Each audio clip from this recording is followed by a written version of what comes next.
दोस्तों नमस्कार, बहुत स्वागत आपका चौकस भारत में। मैं आपका दोस्त ब्रजेंद्र। देखिए, चुनावी समर जो है अब बहुत जल्द दिखने वाला है।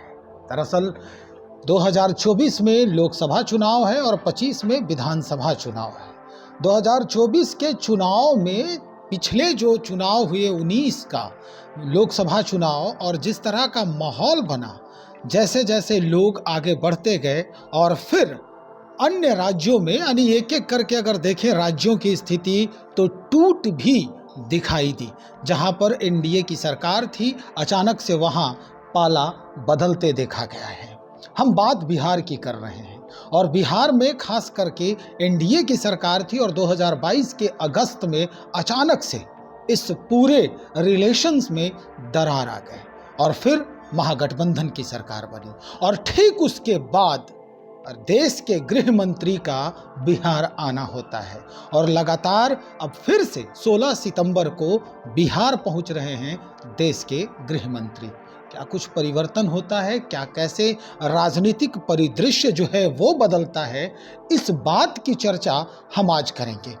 इस बात की चर्चा करने के लिए हमारे साथ आज पूर्व एमएलए गुलाब यादव जी हैं। इन्हीं से हम मुखातिब हैं, इन्हीं से बातचीत करेंगे कि किस तरह का माहौल जो है अब तैयार होगा। सर, बहुत स्वागत आपका चौकस भारत में। चलिए, चौकस भारत के बहुत बहुत धन्यवाद देते हैं। पहली बार आप लोग ने आए हैं, समय निकाल कर, इसके बहुत बहुत धन्यवाद। सर, बहुत शुक्रिया आपका समय हमें भी देने के लिए। और हम बस इतना चाहते हैं कि ये जो पूरा माहौल है, चूँकि आप 2019 में रण क्षेत्र में उतरे थे कमर कस के, जनता दल यूनाइटेड के आपके खिलाफ जो है वो वहाँ पर प्रत्याशी भी थे।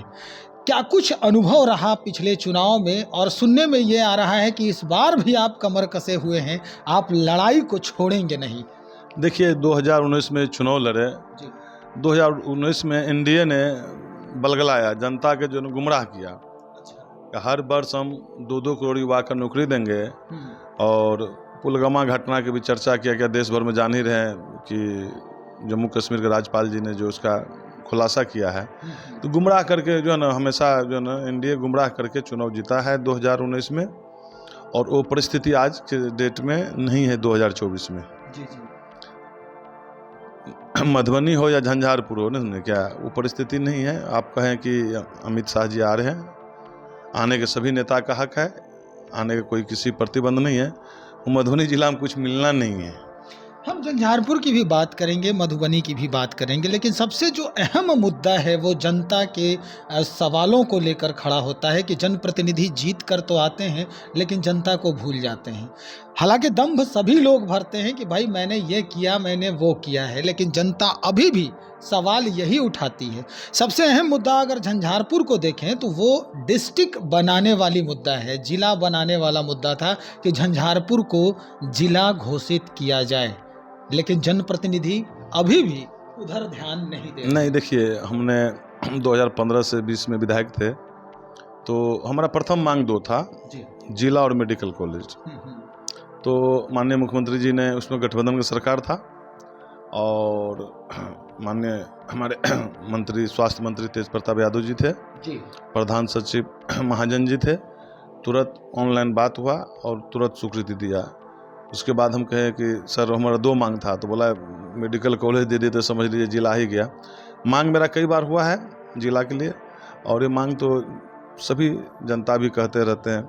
हम लोग को तो कितने दिनों से मांग कर रहे हैं कि केंद्र सरकार विशेष राज्य का दर्जा दे। बिहार अंतिम पायदान पे है, तो क्यों नहीं केंद्र सरकार, इतना 10 साल से एनडीए की सरकार है, फुल बहुमत की सरकार है, जनता ने उनको पूरा मैंडेट दिया है, तो विशेष राज्य का दर्जा देना चाहिए।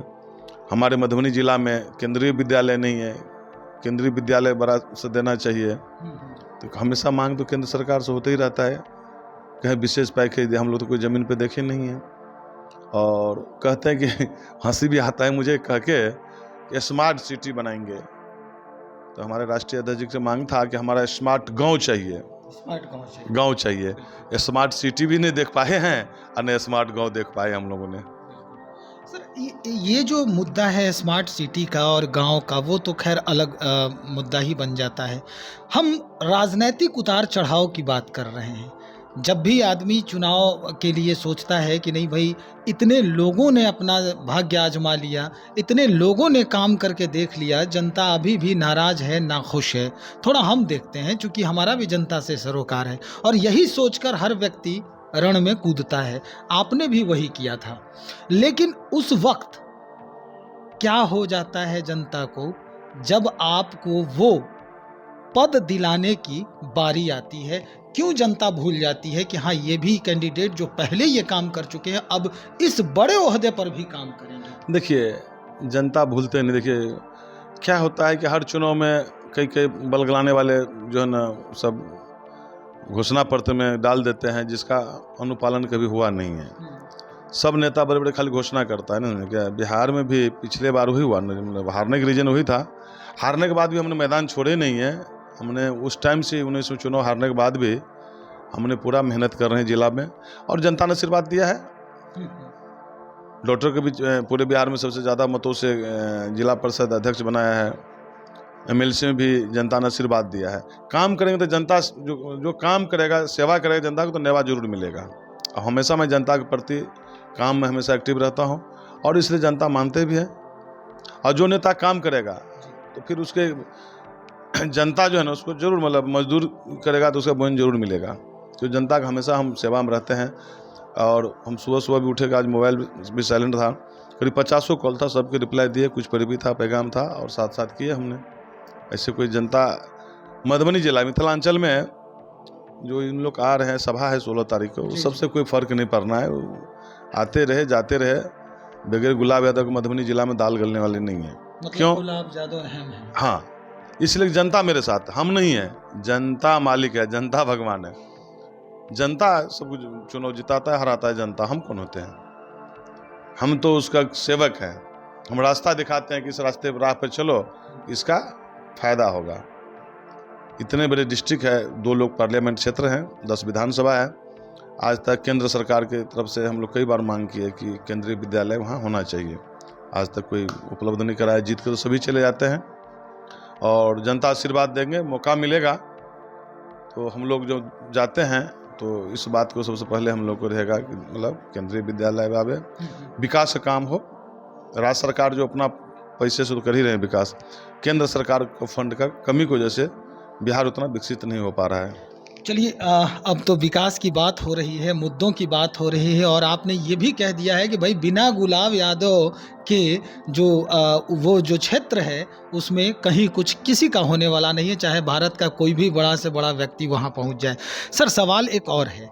सवाल ये है कि जब गुलाब यादव का पैठ इतना ज़बरदस्त है, अंगद की तरह पैर जमा हुआ है उस क्षेत्र में, तो पार्टी के ही आला कमान ऐन वक्त पर उन्हें रास्ता क्यों दिखा देते हैं? नहीं, देखिए ऐसा कोई बात नहीं है, बता देता हूँ।